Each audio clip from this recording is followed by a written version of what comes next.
வணக்கம் மக்களே! இப்பதான் நம்ம மார்க்கெட் சில ட்ரேடிங் செஷனா நல்ல ஒரு ரெக்கவர போஸ்ட் பண்ணிட்டு இருக்கு. கிட்டத்தட்ட ஒரு 900 பாயிண்ட்ஸ் லாஸ்ட் டிப்ல இருந்து ஒரு ரெக்கவர் நிஃப்டி 50ல ஏற்பட்டிருக்கு. நிஃப்டி 50 பார்க்கும்போதும் ஆல்மோஸ்ட் ஒரு ஸ்விங் ஹை கிட்ட வந்து ட்ரேட் ஆயிட்டு இருக்கு. ஸோ இந்த சூழ்நிலையில திரும்ப பார்த்தீங்கன்னா, ஆபத்தான செய்திகள் எல்லாம் நம்ம கண்ல பட ஆரம்பிச்சிருக்கு. அதுவும் வீக்கெண்ட் ஆனாலே போதும், இந்த மிடில் ஈஸ்ட்டோட பஞ்சாயத்து வந்து ஒரே ஒப்பாரி வைக்கிறதே தான் பொழப்பா வந்து இருந்துட்டு இருக்கு. ஸோ இப்ப திரும்ப பார்த்தீங்கன்னா, இந்த மிடில் ஈஸ்ட் பஞ்சாயத்து தல தூக்க ஆரம்பிச்சிருச்சு. இப்போ ஈரான் வந்து ஒரு கடுமையான எச்சரிக்கைய குடுத்துருக்காங்க. என்ன? ஸோ அமெரிக்காவோ, இல்ல இஸ்ரேலோ எங்க மேல வந்து தாக்குதல் நடத்துனா, எங்களோட எனர்ஜி சைட்ஸ் எல்லாம் வந்து ஏதாச்சும் அடிச்சா, நாங்க சும்மா இருக்க மாட்டோம். ஸோ யுஏஇ, சவுதி, அப்புறம் குவைத்து, அப்புறம் பக்ரைன் போன்ற நாடுகள நாங்க இருக்கக்கூடிய எனர்ஜி சைட்ஸ வந்து அடிச்சு உடைச்சிருவோம் அப்படின்ட்டு ஒரு தகவல் வந்து இப்போ குடுத்துருக்காங்க.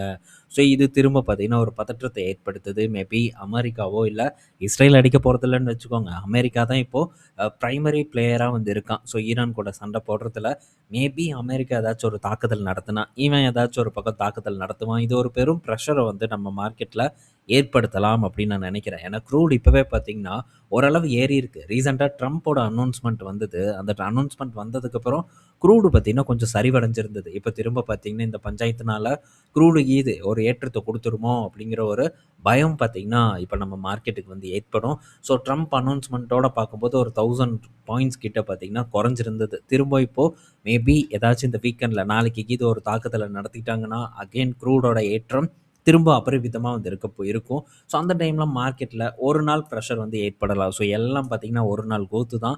ஸோ ஒரு நாள்ல பார்த்தீங்கன்னா, ஒரு நல்ல ஒரு இறக்கத்த வந்து குடுத்து, அதுக்கப்புறம் திரும்ப பார்த்தீங்கன்னா, ஃபர்ஸ்ட்ல இருந்து கொஞ்சம் கொஞ்சமா வந்து ஒரு சரிவ குடுப்பான். அதுக்கப்புறம் திரும்ப பார்த்தீங்கன்னா, ஒரு ஏற்றத்த குடுப்பான். இதே ஒரு பொழப்பா நம்ம மார்க்கெட் ரொம்ப நாளா பண்ணிட்டு வந்துட்டு இருக்கு. ஸோ இந்த டைம் ஆச்சு இந்த ஒரு கன்சாலிடேஷனான ஒரு ஜோன வந்து பீட் பண்ணி மேல போகுதாங்கிறத பொறுத்திருந்து பார்க்கணும். ஆனா, போறதுக்கான ஒரு காரணங்கள் எதுவுமே இல்ல. கம்பெனிஸோட ரிசல்ட்ட நம்ம பார்த்துட்டு இருக்கோம். பல லார்ஜ் கேப் பங்குகள் பார்க்கும்போது, ரொம்ப சுமாரான பெர்ஃபார்மன்ஸ தான் போஸ்ட் பண்ணியிருக்காங்க. எக்ஸலன்ட்டான ஒரு குரோத் அப்படின்னு நம்ம பெரிய பல நிறுவனங்கள சொல்லிற முடியாது. விரல் விட்டு எண்ணக்கூடிய வகையில சில நிறுவனங்கள் மட்டும் தான் இருக்கு.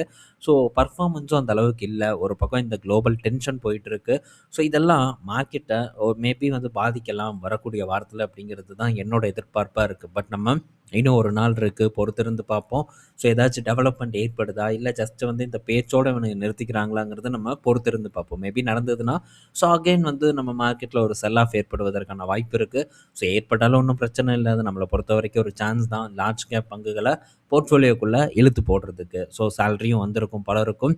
ஸோ மேபி வந்து நடந்ததுன்னா, அத பொன்னான வாய்ப்பா நம்ம ஏற்படுத்திக்கிறது நம்ம கையில தான் இருக்கு. ஏன்னா, ஸோ இந்த மாரி கரெக்ட்டா வந்து சேலரி வர டைம்ல இவனுங்க ஏதாச்சும் ஒரு பஞ்சாயத்து பண்ணி மார்க்கெட்ட போட்டு அடிச்சு, நல்ல நல்ல பங்குகள் ஒரு சரிவ குடுத்ததுன்னா, இதுக்கு மேல என்னங்க ஆப்பர்ச்சுனிட்டி வேணும்? ஸோ மந்த் வரைக்கும் சும்மா இருந்துட்டு, ஸோ நல்ல வாய்ப்பு வரும்போது நம்ம வாங்கி போட்டுக்கிட்டோம்னா, கரெக்ட்டான ஒரு விஷயமா இருக்கும் அப்படின்னு தான் நான் நெனைக்கிறேன். ஸோ வெயிட் பண்ணி பார்ப்போம். ஏதாச்சும் ஒரு டெவலப்மெண்ட் நடக்குதான்ட்டு. ஸோ நெக்ஸ்ட் பார்த்தீங்கன்னா, ஆட்டோ சேல்ஸ் டேட்டா வந்திருக்கு. ஸோ இதுல பெர்ஃபார்ம் பண்ண நிறுவனங்கள்னு பார்த்தா, ஒண்ணு மாருதி சுசுகி, இன்னொன்னு பார்த்தீங்கன்னா டாடா மோட்டார்ஸா இருக்கு. ஸோ இந்த 2 நிறுவனங்கள் தான் பெட்டர் பெர்ஃபார்மன்ஸ இந்த மாதம் டெலிவர் பண்ணியிருக்காங்க. அதாவது ஜூலை மாதம் டெலிவர் பண்ணியிருக்காங்க. டொமஸ்டிக் சேல்ஸ் பார்க்கும்போது 62,611 யூனிட்ஸா இருக்கு. ஸோ 58% பார்த்தீங்கன்னா, உங்களுடைய சேல்ஸ் வந்து இயர் ஆன் இயர் கூட கம்பேர் பண்ணும்போது உயர்ந்திருக்கு. ஸோ இதுவே இன்டர்நேஷனல் எக்ஸ்போர்ட் அப்படின்னு நம்ம பார்க்கும்போது, ஒரு 1149 யூனிட்ஸா இருக்கு. ஸோ இது ஒரு 76% குரோத்த வந்து போஸ்ட் பண்ணியிருக்கு. ஆனா, இதெல்லாம் ஒரு பெரிய விஷயம் இல்ல. எந்த இடத்துல இவங்க பெரிய ஒரு அச்சீவ்மெண்ட்ட பண்ணியிருக்காங்கன்னு பார்த்தா, ஸோ ஈவி சேல்ஸ்ல தான் பெரிய அளவுக்கான அச்சீவ்மெண்ட்ட பண்ணியிருக்காங்க. ஸோ ஈவி சேல்ஸ் கிட்டத்தட்ட டபுள் ஆயிருச்சு. ஸோ டோட்டல் சேல்ஸ் பார்க்கும்போது 15,217 யூனிட்ஸா இருக்கு. ஆனா டொமஸ்டிக் பிசினஸ்ன்னு பார்க்கும்போது, ஒரு 12,000 சில்ற யூனிட்ஸ் பார்த்தீங்கன்னா, நம் நாட்டில் மட்டும் வித்திருக்காங்க. பேலன்ஸ் பார்த்தீங்கன்னா, எக்ஸ்போர்ட் யூனிட்ஸா வந்திருக்கு. ஸோ டாடா மோட்டார்ஸ் ஓவராலா ஒரு பெட்டர் பெர்ஃபார்மன்ஸ இந்த ஜூலை மாதம் வந்து டெலிவர் பண்ணியிருக்காங்க. ஸோ ஹையஸ்ட் குரோத் இருக்கக்கூடிய ஒரு நிறுவனமா டாடா மோட்டார்ஸ் வந்து மாறியிருக்கு. அண்ட் சேம் டைம் மற்ற நிறுவனங்கள்னு பார்த்தா, ஸோ நல்ல ஒரு குரோத் குடுத்த நிறுவனமா மாருதி சுசுகி இருக்கு. 33% பார்த்தீங்கன்னா, குரோத்த வந்து காட்டியிருக்காங்க. அண்ட் ஹியூண்டாய் பார்க்கும்போதும் ஒரு பெட்டர் பெர்ஃபார்மன்ஸ டெலிவர் பண்ணியிருக்கு. ஸோ ஹியூண்டாய பொறுத்தவரைக்கும் டொமஸ்டிக் பெர்ஃபார்மன்ஸ் அந்த அளவுக்கு இல்ல. ஆனா எக்ஸ்போர்ட் பார்க்கும்போது பெட்டரா இருக்கு. ஸோ 25% பார்த்தீங்கன்னா, இயர் ஆன் இயர்ல இவங்க சேல்ஸ் வந்து இன்க்ரீஸ் ஆயிருக்கு. ஸோ இதுக்கு மெயின் ரீசன் எக்ஸ்போர்ட் தான். நம்ம மார்க்கெட்ல ஒரு 54,000 வண்டிக்கிட்ட இவங்க வித்திருக்காங்க. பேலன்ஸ் எல்லாமே எக்ஸ்போர்ட்டா தான் வந்து இருக்கு. அதே தான் மாருதி சுசுகி. ஸோ டாடா மோட்டார்ஸோட குரோத் பர்சன்டேஜ் கிட்டத்தட்ட 59%. இதே நம்ம மாருதி சுசுகியோடது எடுத்து பார்த்தோம்னா, ஒரு 33.7% வரைக்கான ஒரு குரோத்த மாருதி சுசுகி அடைஞ்சிருக்காங்க. மஹிந்திரா ஒரு 20% வரைக்கான ஒரு குரோத் அச்சீவ் பண்ணியிருக்காங்க. இது எல்லாமே இயர் ஆன் இயர் கூட பார்க்கும்போது. ஸோ இடத்துல மாருதி சுசுகியும், 2வது இடத்துல டாடா மோட்டார்ஸும், 3வது இடத்துல மஹிந்திராவும், 4வது இடத்துல ஹியூண்டாயும் வந்திருக்காங்க. மஹிந்திரா ஒரு 60,000 யூனிட் கிட்ட வந்து வித்திருக்காங்க. பட் அவங்களுடைய டோட்டல் சேல்ஸ் பார்க்கும்போது 1,00,000 வண்டியை வந்து தாண்டிருச்சு. டிராக்டர் சேல்ஸ் எல்லாம் பிச்சுக்கிட்டு போயிருக்கு. 33,000 34,000 யூனிட் கிட்ட பார்த்தீங்கன்னா மஹிந்திரா வித்திருக்காங்க. ஸோ இப்போ மாருதி சுசுகி நம்ம பார்ப்போம். ஸோ மாருதி சுசுகியோட அனைத்து ரக ஒரு வாகனங்களும் பார்த்தீங்கன்னா நல்ல விற்பனையை கொடுத்துருக்கு. மினி கார்ஸ் பார்க்கும்போது அது ஒரு 12,630 யூனிட் வித்திருக்கு. ஸோ இந்த காம்பாக்ட் சைஸ், இந்த ஹேட்ச்பேக்ஸ் எல்லாம் பார்க்கும்போது 90,000 91,000 வண்டி கிட்ட வந்து வித்திருக்காங்க. ஸோ இந்த 2 மினி அண்டு காம்பாக்ட் சைஸ் 2 மட்டும் எடுக்கும்போது 1,03,000 வண்டி கிட்ட பார்த்தீங்கன்னா அவங்க வித்திருக்காங்க. ஸோ இதுவே நம்ம எஸ்யூவிஸ் எடுத்து பார்த்தோம்னா 78,851 யூனிட்டாக இருக்குது.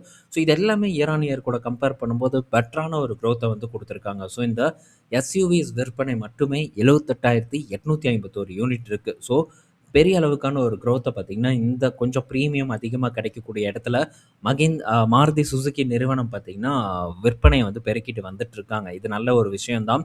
So domestic passenger vehicle sale கரெக்டாக 1,96,203 யூனிட்ஸாக இருக்குது. அது போக இந்த சூப்பர் கேரி அது ஒரு 3,920 யூனிட் விற்றுருக்காங்க. ஸோ ஓவராலாக பார்க்கும்போது 2,00,000 யூனிட்ஸை விற்று ஒரு நல்ல வளர்ச்சியை பார்த்தீங்கன்னா மாருதி சுசுகி போஸ்ட் பண்ணியிருக்காங்க. ஸோ டாட்டா அண்ட் மாருதி 2 பேரும் நம்ம மார்க்கெட்டை கலக்கியிருக்காங்க இந்த ஜூலை மாதம் அப்படின்னே சொல்லலாம். இத்தனை பர்ஃபார்மன்ஸை கொடுத்தோம் டாடா மோட்டார்ஸ் பார்த்தீங்கன்னா ரொம்பவே ஸ்ட்ரகிள் ஆகிட்டு தான் வந்துட்டுருக்கு. ஸோ டாடா மோட்டாரோட பர்ஃபார்மன்ஸ் பார்க்கும்போது பெருசாக இல்லை. இதுக்கெல்லாம் ரீசன் என்ன? ஸோ குளோபல் மார்க்கெட் தான். குளோபல் மார்க்கெட் ஒரு பெரிய ஒரு இம்பேக்டை டாடா மோட்டார்ஸ் பங்கில் வந்து ஏற்படுத்திகிட்டு இருக்குது. மற்றபடி ஸோ ஓவராலாக டொமஸ்டிக் பர்ஃபார்மன்ஸில் அடிச்சுக்க முடியாத அளவுக்கான ஒரு க்ரோத்தை வந்து டாடா மோட்டார்ஸ் டெலிவர் பண்ணிகிட்டு இருக்காங்க. ஸோ இந்த வளர்ச்சி விகிதம் தொடர்ந்து இருக்குதான்னு பார்ப்போம். அண்டு ஸோ இந்த நிறுவனம் யார் ஃபஸ்ட்டு, அதாவது எந்த நிறுவனத்தோட மாடல் ஃபஸ்ட்டில் இருக்குது அப்படிங்கிறதையும் நம்ம பொறுத்திருந்து வந்து பார்ப்போம். ஸோ போன மாதம் டாடா பஞ்ச் இருந்தது, அடுத்தது நெக்ஸான் இருந்தது. ஸோ இந்த மாதம் திரும்ப மாருதி சுசுகி ஃபஸ்ட்டு பொசிஷனை அடைஞ்சிருக்காங்களாங்கிறத நம்ம வெயிட் பண்ணி பார்ப்போம். ஸோ இன்னும் 2 நாளில் வந்துடும். வந்ததுக்கப்புறம் டிஸ்கஸ் பண்ணலாம். ஸோ நெக்ஸ்ட்டு பார்த்தீங்கன்னா எலக்ட்ரிக் 2 வீலர் மார்க்கெட். ஸோ இது ரொம்ப முக்கியம். ஸோ இதில் பார்க்கும்போது டிவிஎஸோட வளர்ச்சி அபரிமிதமான ஒரு வளர்ச்சியாக இருக்குது. ஸோ 52,000 வண்டி கிட்ட விற்றுருக்காங்க டிவிஎஸ். இதுக்கு மேலே என்ன வேணும்? 52,538 யூனிட்டாக இருக்குது. போன மாதம் ஒரு 48,000 வண்டி கிட்ட விற்றுருந்தாங்க. ஸோ இப்போது ஒரு 4,000 வண்டிக்கு மேலே அதிகமாக வந்து சேல் பண்ணியிருக்காங்க. பஜாஜோடது கொஞ்சம் குறைஞ்சிருக்குன்னு நினைக்கிறேன். 43,000 வண்டியாக இருக்குது. ஏத்தரோடது பார்க்கும்போது கொஞ்சம் டிக்ளைன் ஆகிருக்கு, 28,000 இருக்குது. ஸோ ஹீரோவோடது பார்க்கும்போது 21,000 இருக்குது. ஸோ ஹீரோவோட வளர்ச்சி ரொம்ப நல்ல ஒரு வளர்ச்சியாக இருக்குது. ஓலா எலக்ட்ரிக்கு இந்த மாதம் புட்டுக்கிச்சு 13,170 யூனிட்ஸாக வந்து இருக்குது. 15,000 யூனிட் அப்படிங்கிறது ஒரு ரொம்ப முக்கியமான ஒரு யூனிட் ஓலா எலக்ட்ரிக்கை பொறுத்த வரைக்கும். பட் அவங்க இந்த மாதம் அதை அச்சீவ் பண்ண முடியாமல் தான் வந்திருக்கு. ஸோ நான் ரீசெண்டாக கூட ஒரு செய்தி பார்த்தேன் யூடியூப்பில். ஸோ திருப்பூரை சேர்ந்த ஒருத்தர் பார்த்திங்கன்னா இதை கேக்கை வாங்கிட்டு கொண்டு போய் ஷோரூமில் வெட்டி செலிப்ரேட் பண்ணிகிட்டு இருந்தாங்க. ஸோ அது செலிப்ரேஷன் சொல்லக்கூடாது. கண்டிப்பாக வாங்கினவருக்கு மன கஷ்டம் பெரிய அளவுக்கு வந்து இருக்கும். பட் இது எல்லா இடத்துலையும் இருக்குது. ஸோ இது ரொம்ப பெரிய அளவுக்கு பிரபலமாக பேசப்பட்டுட்டு வந்துட்டுருக்கு. அதோட இன்னொரு ஒரு முக்கியமான விஷயத்தை உங்கள் கூட நான் ஷேர் பண்ணணும். ஸோ என்கிட்ட ஓலா இருக்குதுன்னு உங்களுக்கு தெரியும். ஸோ 45,000 கிலோமீட்டர் கிட்ட ஓட்டியிருக்கேன். புட்டுக்குச்சு வண்டி பார்த்திங்கன்னா ஆஃப் ஆயிடுச்சு. திடீர்னு பார்த்தா ஒரு நாள் ஸ்டார்ட் ஆகலை. ஸோ இப்போது அந்த ஷோரூமுக்கு எடுத்துகிட்டு போனேன். கிட்டத்தட்ட பார்த்திங்கன்னா ஒரு 19,000 வந்து கேட்டாங்க. அந்த வண்டியை வந்து சர்வீஸ் பண்ணுறதுக்கு 19,000 கேட்டாங்க. எதுக்குப்பா 19,000 அப்படின்னு கேட்டால், ஸோ அதில் இருக்கக்கூடிய விசியு போயிடுச்சு. அதுதான் ரொம்ப முக்கியமான ஒரு விஷயம். ஸோ ஒரு கண்ட்ரோல் யூனிட் மாதிரி, ஸோ சிபியு மாதிரி நம்ம எடுத்துக்கலாம். ஸோ அது போயிருச்சு. அதை வந்து ரீப்ளேஸ் பண்ணணும்னா கிட்டத்தட்ட 19,000 ஆகும் அப்படின்னா, இது கூட பிரச்சனை இல்லை. அவன் இன்னொன்று என்ன தெரியுமா சொன்னான்? அவன் பார்த்தீங்கன்னா, ஸோ இந்த வண்டியை நீங்கள் போட்டுருங்க, எக்ஸ்சேஞ்சுக்கு போட்டுருங்க.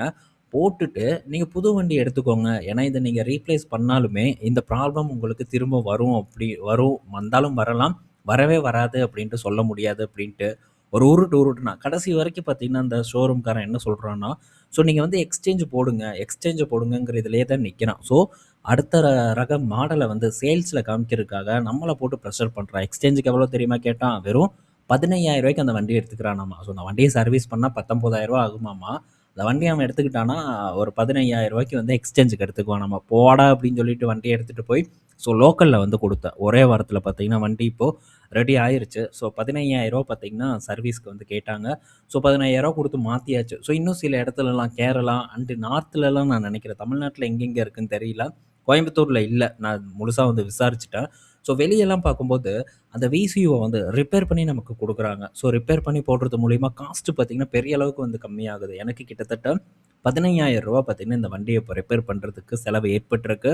ஸோ வெளியே இருந்து ஆர்டர் பண்ணி அந்த இதை மாற்றிருக்குன்னு சொல்கிறான். மேபி அவன் ரிப்பேர் பண்ணி போட்டிருக்கானா இல்லை என்ன ஏது அப்படின்னு தெரில. கேட்டால் மாற்றிருக்கேன் அப்படின்னு சொல்லி வந்து என்கிட்ட சொல்லியாச்சு. ஸோ ஓவராலாக இந்த ப்ரெஷர் இருக்குது. அண்டு இப்போ வண்டி நம்ம இவன்கிட்ட கொடுத்தா ஸோ இவன் சர்வீஸ் பண்ணி கொடுக்குறதுக்கு ரொம்ப டிலே பண்ணுவான். பட் புது வண்டி வாரண்ட்டி இருக்குன்னா வேறு வழி இல்லை, அவங்ககிட்ட தான் கொடுத்து ஆகணும். கிட்டத்தட்ட 30 நாள் இல்லை ஒரு 60 நாள் கிட்ட பண்ணனாலும் பண்ணலாம். 2 மாதம் கிட்ட வந்து இவன் டைம் எடுக்கலாம். ஆனால் நம்ம வெளியே ஸோ பல வேலைகளையும் செய்கிறதுக்கான ஆட்கள் இருக்காங்க. எல்லா ரக வண்டியும் ஓலா மட்டும் இல்லை, மற்ற நிறுவனங்களோட வண்டிகளையும் வந்து சரி பண்ணுறதுக்கான ஆட்கள் இப்போது பெரிய அளவுக்கு வந்து கிடச்சிட்டாங்க. ஸோ இந்த மாதிரி வெளியே நம்ம பண்ணுறது ரொம்பவே பெட்டராக இருக்கும். ஸோ இவனை கூட கம்பேர் பண்ணும்போது சர்வீஸ் அந்த அந்த வாரண்ட்டி பீரியட் முடிஞ்சதுன்னா இந்த மாதிரி வெளியே சர்வீஸ் விடுறது தான் ரொம்ப சேஃபு. டக்குன்னு ஒரே வாரத்தில் வந்து நமக்கு வண்டியை ரெடி பண்ணி கொடுத்துருவானுங்க. ஸோ அதுவும் ப்ராப்ளமை பொறுத்து.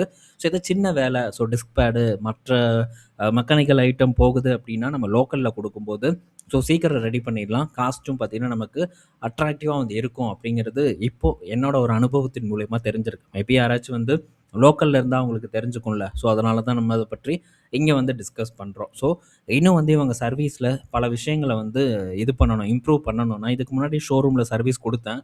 ஒரு நார்மல் சின்ன வேலைகளுக்காக தான் கொடுத்தேன். அதுக்கு ஒரே நாளில் கொடுத்துட்டாங்க. பட் பெரிய வேலைக்கு போனால் இவனுங்க இந்த மாதிரியெல்லாம் பண்ணுறாங்க அப்படிங்கிறத இந்த இடத்துல தெரியப்படுத்தணும் அப்படின்னு நான் நினச்சேன். ஸோ தெரியப்படுத்திட்டேன். ஸோ இது எல்லாமே என்னோட எக்ஸ்பீரியன்ஸ் பேஸ் பண்ணி தான். ஸோ நல்லா இருந்ததுன்னா நல்லா இருந்தது, இல்லை ஏதாச்சும் ப்ராப்ளம் நான் ஃபேஸ் பண்ணேன்னா அதையும் இந்த இடத்துல நான் டிஸ்கஸ் பண்ணிகிட்டு இருக்கேன். ஸோ இதை பற்றி நம்ம பேசினா கூட அவங்க ஓலாக்கு வந்து நம்ம ஜால்ரா அடிக்கிறோம்னு நினச்சிக்கிறாங்க. அப்படி கிடையாது. அத்தனையும் நம்மளோட எக்ஸ்பீரியன்ஸ். ஸோ எக்ஸ்பீரியன்ஸை பேஸ் பண்ண ஒரு கமெண்ட் தான் இந்த இடத்துல நான் ஷேர் பண்ணிருக்கேன். Okay. So still service improvement Ola electric சைட்டில் இருந்து இல்லை. ஸோ இன்னும் அதை இம்ப்ரூவ் பண்ணணும்.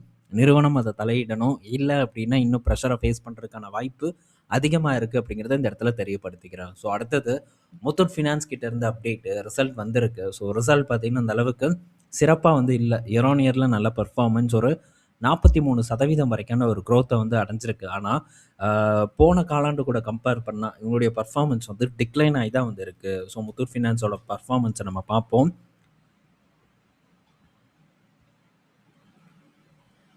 ஸோ முத்தூட் ஃபினான்ஸோட இந்த காலாண்டு பர்ஃபார்மன்ஸ் பார்த்தீங்கன்னா, போன காலாண்டோட கம்பேர் பண்ணும்போது ஒரு 500 கோடி கிட்ட குறைஞ்சு 2,825 கோடியாக இருக்குது. ஸ்டில் இது ஒரு நல்ல பர்ஃபார்மன்ஸ் தான், டவுட் இல்லை. ஆனாலும் போன காலாண்டு கூட கம்பேர் பண்ணும்போது இந்த காலாண்டு கொஞ்சம் சுமாரான ஒரு காலாண்டாக தான் இந்த முத்தூட் ஃபினான்ஸுக்கு அமைஞ்சிருக்கு. பட் இருந்தாலும் இவங்களுடைய வளர்ச்சி கொஞ்சம் ரொம்ப வேகமான ஒரு வளர்ச்சியாக வந்து இருந்தது. கோல்டு ப்ரைஸ் ஏறிச்சு, கூடவே சேர்ந்து இந்த நிறுவனத்தோட வளர்ச்சியும் ரொம்ப நல்லா வந்து ஏறி இருக்கு. ஸோ மேபி நிறைய பேர் கோல்டை மீட்க முடியாமல் போயிருக்கலாம். விற்று பணத்தை வந்து இவங்க எடுத்திருக்கலாம். ஸோ பல விஷயங்கள் நடந்திருக்கலாம். நமக்கு என்ன ஏதுன்னுலாம் தெரியாது. ஸோ இது ஒரு பெரிய அளவுக்கான ஒரு பூஸ்ட்டை முத்தூட் ஃபினான்ஸுக்கு ஏற்படுத்தியிருக்கு. ஆனால் பீக்லேருந்து இந்த நிறுவனம் பார்த்திங்கன்னா இப்போ ஒரு ₹1000 கிட்ட பார்த்தீங்கன்னா கரெக்ஷனை போஸ்ட் பண்ணியிருக்கு. அது குறிப்பிடத்தக்க ஒரு விஷயமா இருக்குது. ஸோ இப்போ இது வந்து என்ன அட்ராக்டிவாக அப்படின்லாம் வந்து கேட்குறாங்க. பட் இதுவும் ஒரு ஓவர் வேல்யூட் ஸ்டாக்கு தான். ஸோ இந்த ஓவர் வேல்யூட் நிறுவனங்கள் பக்கம் போகிறது அந்தளவுக்கு எனக்கு பெட்டராக படலை. ஸோ இப்போதைக்கு என்னோடய கான்சன்ட்ரேஷன் ஒரு long term and large cap நிறுவனங்கள் பக்கம் தான் இருக்கே தவிர, ஸோ ரொம்ப வந்து ஒரு 1000 டாப்லேருந்து ஒரு 25% 20% கரெக்டான ஓவர் வேல்யூட் ஸ்டாக் பின்னாடி போவேனா அப்படின்னு கேட்டால் டெஃபினட்டாக வந்து போக மாட்டேன். மேபி ஏதாச்சும் நிறுவனங்கள் ரொம்ப அட்ராக்டிவாக ஒரு பெரிய கரெக்ஷனை கொடுத்து ஒரு சிக்கலில் இருக்குது அப்படின்னா அந்த சைடு வேணால் ஒரு கால்குலேட்டிவான ஒரு ரிஸ்க் எடுப்பனே தவிர, ஸோ இந்த மாதிரி போய் முடிவெடுப்பது, அதுவும் பீக்லேருந்து ஒரு 20% 25% கரெக்டான நிறுவனம் பின்னாடி போகிறது என்னை பொறுத்த வரைக்கும் ஆபத்தானதை நான் பார்க்குறேன். ஸோ இது பக்கம் நான் டெஃபினட்டாக போக மாட்டேன். ஸோ இந்த வீடியோவில் நம்ம பல இன்ஃபர்மேஷன் பார்த்துருப்போம், பயனுள்ளதாக இருக்கும்னு நான் நினைக்கிறேன். நாளைக்கு இன்னும் வேறு சில அப்டேட்ஸோடு நம்ம மீட் பண்ணலாம். அதில் குவால்காம் பற்றி நம்ம டிஸ்கஸ் பண்ணுவோம். ஓகே. ஸோ இந்த நெட்ஃப்ளிக்ஸ் வேறு பெண்டிங்கில் இருக்குது. நெட்ஃப்ளிக்ஸ் பற்றி டிஸ்கஸ் பண்ணணும். பட் அதையும் வந்து நம்ம அப்படியே ஸ்கிப் பண்ணியிருக்கோம். ஸோ அதோட அப்டேட்டும் சீக்கிரம் வந்து கொண்டு வரேன். பட் குவால்காமை பற்றி நம்ம டிஸ்கஸ் பண்ணலாம். ஏன்னா குவால்காம் பார்க்கும்போது இப்போது நான் ஃபஸ்ட்டு ஃபோக்கஸ் பண்ண ரேஞ்சு கிட்ட வந்தாச்சு. ஸோ ஆல்மோஸ்ட் வந்து அன்றைக்கி டிஸ்கஸ் பண்ண இடத்துக்கிட்ட இப்போ குவால்காம் வந்து ட்ரேட் ஆகிட்டு இருக்கு. ஸோ ஃபர்தராக டவுன்ஃபால் ஏற்படுமா? ஸோ என்ன ப்ரெஷர் போயிட்டுருக்கு? ஸோ என்றைக்கு திரும்ப நான் அதை ஆப்பர்ச்சுனிட்டியாக பார்ப்பேன் அப்படிங்கிறத பற்றியெல்லாம் நம்ம நாளைக்கோட வீடியோவில் டிஸ்கஸ் பண்ணுவோம். ஓகே. ஸோ இந்த வீடியோ பயனுள்ளதாக இருக்கும்னு நான் நினைக்கிறேன். நாளைக்கு நம்ம இன்னொரு ஒரு வீடியோவில் மீட் பண்ணுவோம். பாய் மக்களே.